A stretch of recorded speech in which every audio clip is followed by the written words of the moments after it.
What if birds had their own horror soundtrack? These three don't just chirp, they creep you out.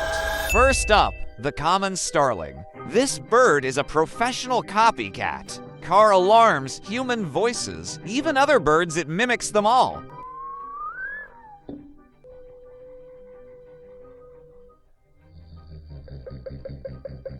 Next, the magpie. It can switch from sweet whistles to angry screeches in seconds. It's like that one friend who can't decide if they want to sing or scream.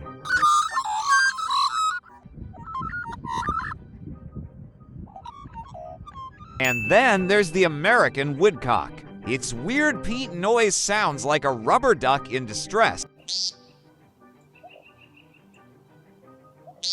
Like and subscribe, or these birds might throw a concert at 3 a.m. outside your window.